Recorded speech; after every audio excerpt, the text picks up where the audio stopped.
So I guess this is a result of globalization that you can find Coca-Cola tins on top of the Everest and Buddhist monk in Monterey. And so I just came 2 days ago from the Himalayas to your kind invitation, so I would like to invite you also for a while to the Himalayas themselves. And to show the place where meditators like me, who began with being a molecular biologist in Pasteur Institute and found their way to the mountains. So these are a few images I was lucky to take and be there. This is the Mount Kailash in eastern Tibet, wonderful setting. This is from Marlborough country.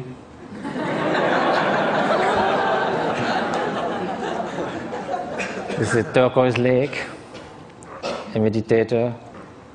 This is the hottest day of the year, somewhere in eastern Tibet, on August 1st.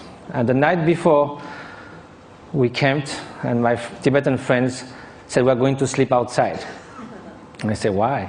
We have enough space in the tent. They said, yes, but it's summertime.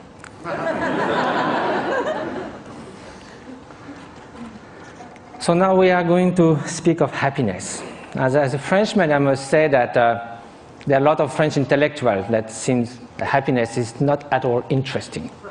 I just wrote an essay on happiness, and there was a controversy, and someone wrote an article saying, don't impose on us the dirty work of happiness. We don't care about being happy. We need to live with passion. We like the ups and downs of life. We like our suffering because it's so good when it ceases for a while. This is what I see from the balcony of my hermitage in the Himalayas. It's about 2 meters by 3, and you are all welcome anytime. Now let's come to happiness, or well-being. And first of all, despite what the French intellectuals say, it seems that no one wakes up in the morning thinking, may I suffer the whole day. Which means that somehow, consciously or not, directly or indirectly, in the short and the long term, whatever we do, whatever we hope, whatever we dream, somehow is related to a deep, profound desire for well-being or happiness. As Pascal said, even the one who hangs himself somehow is looking for a cessation for suffering. He finds no other way. But then if you look in the literature, East and West, you can find incredible diversity of definition of happiness. Some people say can only be lived in remembering the past, imagining the future, never in the present.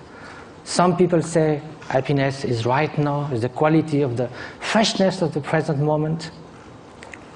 And that led to Henri Bergson, the French philosopher, to say all the great thinkers of humanity have left happiness in the vague, so that they could define, each of them could define in their own terms.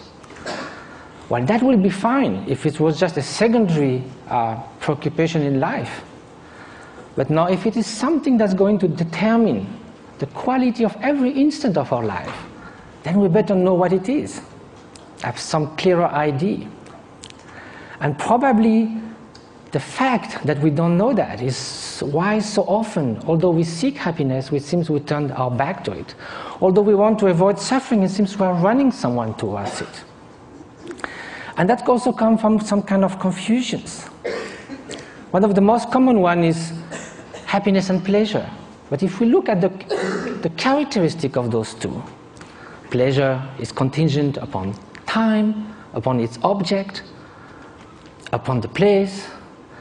It is something that changes of nature. Beautiful chocolate cake, first serving is delicious, second one, not so much, then we feel disgust. That's the nature of things. We get tired. I used to be a fan of Bach. I used to play it on the guitar, and I can hear it 2, 3, 5 times. If I had to hear it 24 hours non-stop, it might be very tiring. If you are feeling very cold, you come near a fire, it's so wonderful. Then after some moments, you just go a little back and then it starts burning. it sort of uses itself as you experience it. And also, again, it's something that it is not something that is radiating outside. Like, you can feel intense pleasure, and some others around you can be suffering a lot. Now, what then will be happiness? And happiness, of course, is such a vague word. So let's say well-being.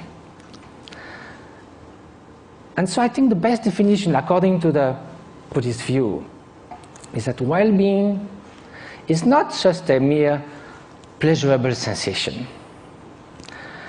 It is a deep sense of serenity and fulfillment, a state that actually pervades and underlies all emotional states and all the joys of sorrows that can come one's way. Well, that might be surprising. Can we have this kind of well-being while being sad? In a way, why not? Because we are speaking at a different level. Look at the waves coming near the shore. When you are at the bottom of the wave, you hit the bottom. You hit the solid rock. When you are surfing on the top, you are all elated. So you go from elation to depression. There's no depth. Now, if you look at the high sea, there might be beautiful, calm ocean like a mirror.